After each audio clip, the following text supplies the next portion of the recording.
frustrating it was for the first 40 minutes or so. You guys are down 10, was 6 to go, and you won that run. Do you have any way of explaining just what switched in that moment? Yeah, it's the makeup of this group. We have great competitors in that locker room, and you just keep on plugging away.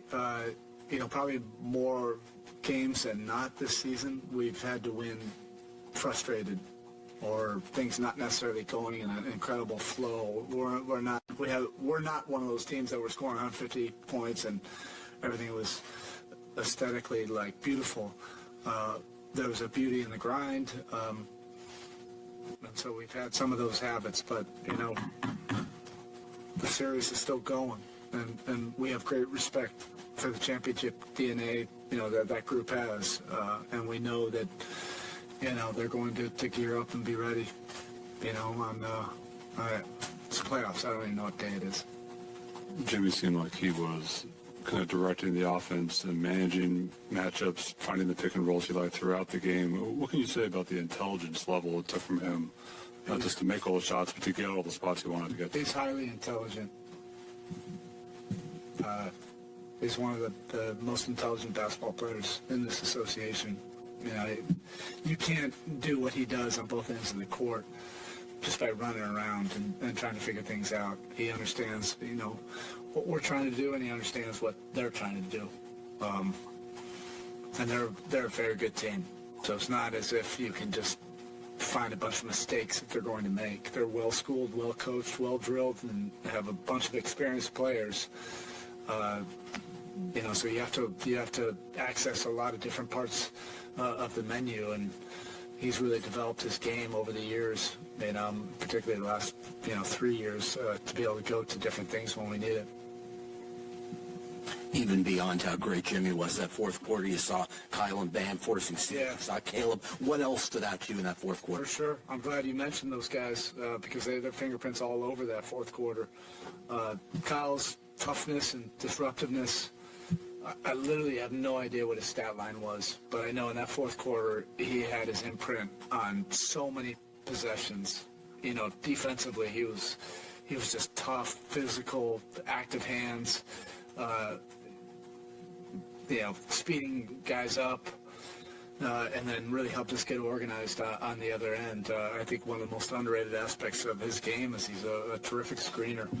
And then Caleb, you can't say enough about him.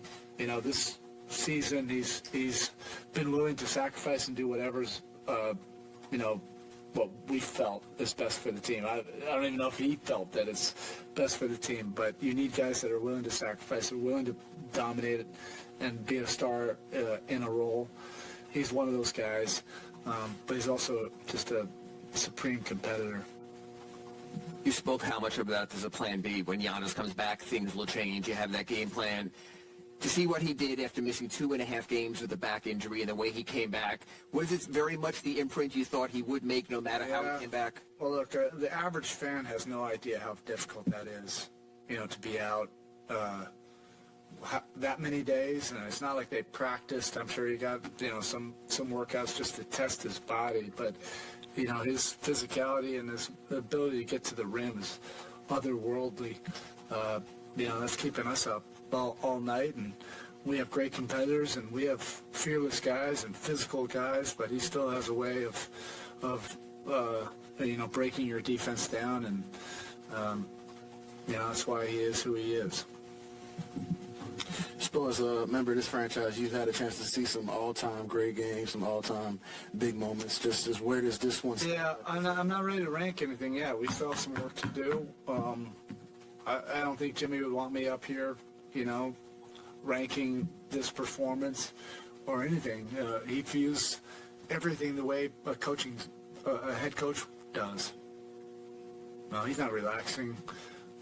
Putting ice on his body and everything, but he understands, what we still have to do, and he understands who we're facing. We still have to find a way to get the job done. But look, I'm sure you guys will be able to fill in the gaps of, what this performance has been, historically for the Miami Heat.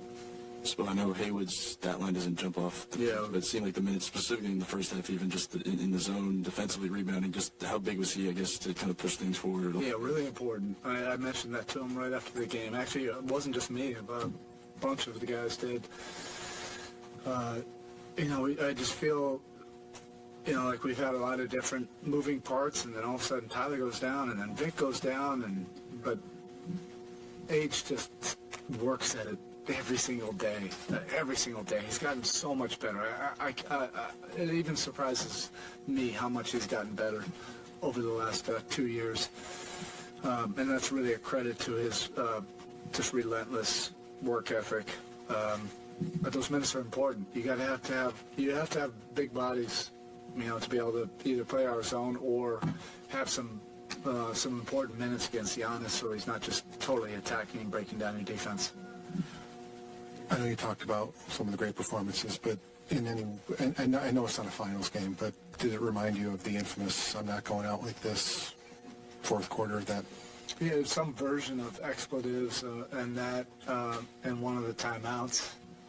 But I don't know. Jimmy has a way of doing that too. That's just very calm and measured.